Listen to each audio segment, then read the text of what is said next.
C'est un nouveau numéro de Parlons d'Europe en compagnie de Jacques Oechsler. Jacques, bonsoir. Bonsoir Jean-Louis. Alors, il y a 15 jours, vous nous aviez présenté les 10 priorités auxquelles s'attache Jean-Claude Juncker, le nouveau président de la Commission européenne. Il nous en reste encore 6 à découvrir. Oui, je vais tout de suite commencer par la 5e priorité. Il s'agit d'une union économique et monétaire plus approfondie et plus équitable. Il conviendra de faire converger dans la zone euro les politiques économiques, budgétaires et du marché du travail. Rappelez-vous, c'est le péché originel de la création de l'euro, la jambe atrophiée, à côté de la jambe monétaire robuste. Il conviendra également de simplifier et de consolider les mesures prises dans l'urgence par les pompiers et de les rendre plus légitimes socialement. Il conviendra d'encourager les réformes structurelles au moyen d'une capacité budgétaire ciblée de la zone euro. Il conviendra enfin de remplacer la Troïka. Alors la Troïka, c'est le Fonds monétaire international, la Commission européenne et la Banque centrale européenne. Donc de remplacer la Troïka qui intervient dans le soutien conditionnel des États, remplacée par une structure plus soucieuse du social et plus démocratiquement contrôlée. 6e priorité, un accord de libre-échange raisonnable et équilibré avec les États-Unis. Davantage de transparence est souhaitable. De même que la reconnaissance réciproque des normes ou bien l'établissement en commun de normes transatlantiques. Je l'explique. Générer des normes confère un avantage concurrentiel certain dans le commerce international. L'Occident, c'est-à-dire l'Union européenne et les États-Unis d'Amérique, l'Occident doit profiter de sa puissance actuelle pour se faire, pour constituer des normes, avant l'inéluctable déclin relatif, car demain, les normes internationales seront chinoises. Cependant, Juncker ne sacrifiera pas les normes européennes essentielles, ni la juridiction des tribunaux des États membres. 7e priorité, un espace de justice et de droits fondamentaux basé sur la confiance mutuelle. Nous sommes aussi une union de valeurs partagées, pas seulement une union économique. Un commissaire sera chargé de la charte des droits fondamentaux et de l'état de droit. Il aura pour mission de conclure l'adhésion de l'Union à la Convention européenne des droits de l'homme, ce qui n'est toujours pas fait, c'est étonnant. S'en suivront la lutte contre toutes les discriminations, la protection des données, la lutte contre la criminalité transfrontière et le terrorisme, et la coopération judiciaire entre les États membres.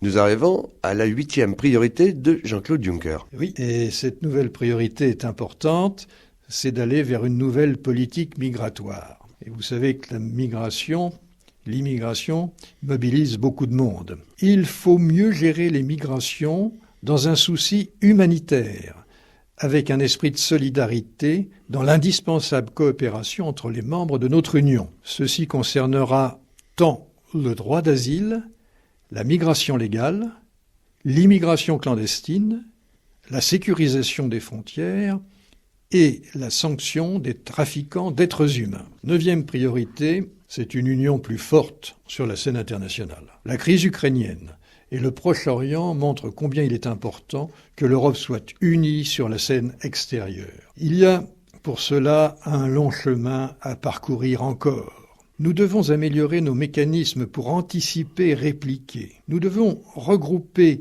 les outils de l'action extérieure, actuellement trop dispersés et trop concurrents, sous la houlette effectivement et complètement, et là les adverbes sont importants, effectivement et complètement exercée par la haute représentante pour les affaires étrangères et la politique de sécurité. Il s'agit maintenant de Federica Mogherini. La politique de sécurité et de défense commune, PSDC couramment appelée, doit faire l'objet d'une coopération structurée permanente pour ne plus revoir le Mali ou le Sud-Soudan où nous sommes partis en ordre dispersé.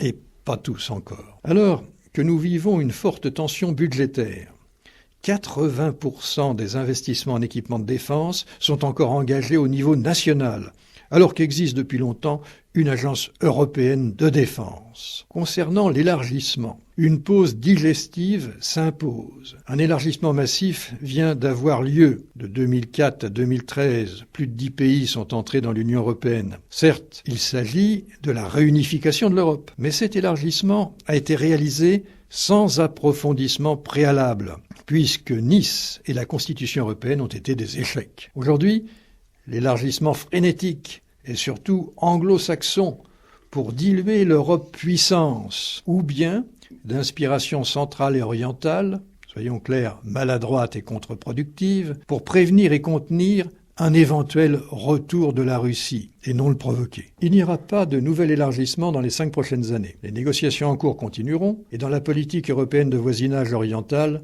des efforts de coopération s'intensifieront, notamment en Ukraine et en Moldavie. 10e priorité, une union du changement démocratique.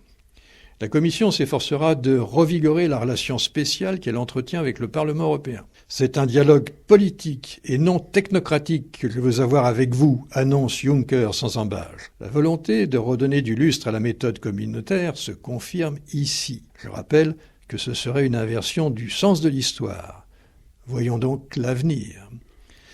La transparence des contacts avec les groupes de pression sera organisée, les règles d'autorisation des OGM seront revues et de nouvelles voies d'interaction avec les parlements nationaux seront explorées pour rapprocher l'Union européenne des citoyens. Jacques, en conclusion de ces 2 numéros que vous avez consacrés à ce nouvel élan pour l'Europe voulu par Jean-Claude Juncker, président de la Commission européenne, qu'est-ce qu'on peut dire ? Bien, en conclusion, je suis le discours de Juncker. Ce programme qu'on vient d'évoquer servira de base en intégrant les orientations stratégiques du Conseil européen et celles du Parlement, parce que Juncker procède des deux, donc servira de base à l'élaboration d'une programmation pluriannuelle de l'action de la Commission. Mais, je cite, « la hiérarchisation des priorités d'action ne fonctionnera que si elle découle d'un partenariat entre les institutions de l'Union et les États membres, conformément à la méthode communautaire. » Juncker reconnaît le principe d'une progression différenciée, plus rapide et plus intégrée pour la zone euro, plus britannique pour les autres. Un dernier appel aux États pour qu'ils proposent des femmes comme commissaires, puis vient la péroraison. Il faut que nous unissions nos efforts pour regagner la confiance des citoyens dans le projet européen. Cette fois, c'est différent, clamait le Parlement européen pendant la campagne. Eh bien, mesdames et messieurs, souhaitons-le et espérons-le. Merci Jacques. Un dernier mot. Ces chroniques, on peut les retrouver régulièrement sur un site spécial, sur un site dédié. Mouvement-européen-lorraine.fr. Merci Jacques et à dans 15 jours. Au revoir Jean-Louis.